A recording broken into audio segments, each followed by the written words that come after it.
Life. It's hard to truly appreciate that word's meaning until you've lived it, or if it's essentially been taken away. It's the judgment and sentence of this court, Mr. Durst, that you be imprisoned in the state prison for the term prescribed by law. That is, life in prison without the possibility of parole. Florida has more than 13,500 people serving life without parole sentences. That is just under 17% of Florida's prison population. Dorian McElroy is one of those prisoners. Life without the parole is called the other death penalty. Maybe it's not through lethal injection or electric or whatever, how they do it, huh? It's a slow death. The crimes landing him with that sentence were two: a juvenile robbery charge from 1991, then an armed robbery charge from 1997. McElroy was 22 at the time of the second offense, and he committed the crime with the guy he knew he shouldn't be around. So when I get to his house and everything, he like, let's go rob somebody. I said, no, you crazy. And why? To get money? Did you need it? I didn't need the money. And to this day, I still don't know why I committed that senseless crime. I can blame it on the alcohol. That's just an scapegoat. So I have to contribute it to my immaturity, my morals that I had at the time, but didn't have.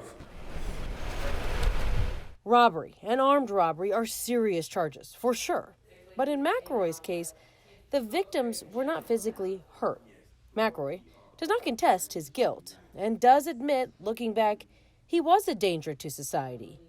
Then. Anytime a person preys on a person's property or persons, they are a danger to society. What about now? You've now served almost 25 years. 25 years I have served. I don't feel that I'm a danger to society at this time. You've changed. I have changed. I am only a fraction of the man I used to be. Either way, armed robbery with a firearm normally comes with a max of 30 years in prison. As I said, McElroy is serving life without parole. He got that sentence under a law called the Prison Release Reoffender Law. It essentially is a two-strike law with a timetable attached. If a person commits a crime where they go to prison, once released, a clock essentially starts. If within the next 3 years that person commits another crime from this list of offenses, they're felonies, the court must impose the statutory maximum sentence for that crime. The maximum penalties for armed robbery is life in prison without parole. I love it, and it works. Crime is at historic lows in Florida, so that tells us that it works. The Polk County Sheriff remembers the tough crime years of the 1970s and 1980s, which really gave birth to the PRR law. I remember back in the day when the felons owned Florida, when you could commit a robbery with a firearm, point a gun in someone's face in a store, get 10 years, and in 22 months, we're out robbing stores again. That doesn't happen. Florida is safer because of these laws. But others disagree, like Republican State Senator Jeff Brandes. We're catching a lot of people in this net of PRR that really don't deserve life sentences. Senator Brandes has been working for the last 5 years to revise the law in the legislature, calling the law archaic. They were put in place in a time where the world was a very different place and we didn't have the data. Now we have the data and research. And what we're finding is around the country, states are reviewing these types of laws and making changes. The law does present a big cost to the state when you consider some of these prisoners would not be serving life sentences if there wasn't PRR. Per year, it costs roughly $24,000 to house a life in prison without parole inmate. There are currently 13,500 in the state. That works out to a cost of $331 million per year. McElroy came in at 22. He's now 46. He could be in prison for 50 more years before natural death. We should be funding more law enforcement officers. We should be putting it towards improved pay and conditions for law enforcement, because that actually reduces crime in the state of Florida. Those numbers do not faze Sheriff Judd.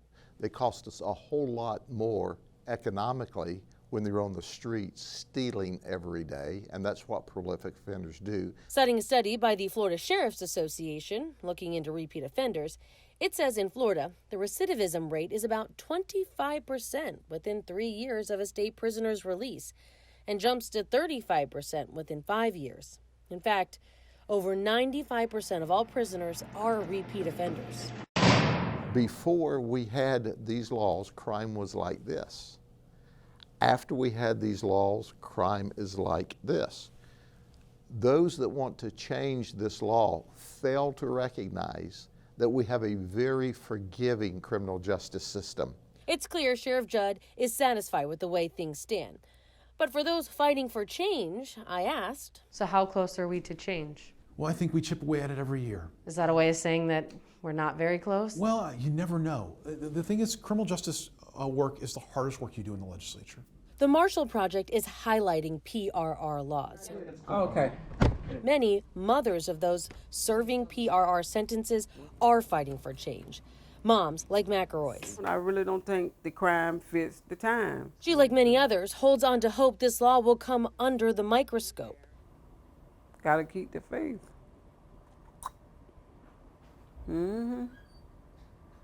I just hope I'll be here to see it. You know, I don't like this crime stuff. Our partners at the Tampa Bay Times reached out to McElroy's victim in the armed robbery case. She did not want to comment, saying she still has anxiety and panic attacks resulting from the crime. McElroy says, to this day, he is beyond remorseful. I changed for the victim. She still says she's very traumatized to this day for your crime. And to the point she does not want to talk to us. It's still so traumatizing. Yes, it has been like. But she doesn't want you out yet. I know. Instead, McElroy only focuses on what he can do. In his 24 years behind bars, he says he's participated in 70 self-betterment programs and received his GED. He's tried for clemency, but was denied under Governor Rick Scott. This is not an opportunity to challenge the evidence of a past crime. It's a chance to present the evidence of the steps you have taken to move forward past criminal conduct. I'm going to fight for change for this law until my last breath. He knows he may be fighting for the rest of his life. What is life without freedom? What is it? I'm still searching for that answer. For Spectrum Bay News 9, I'm Erin Murray.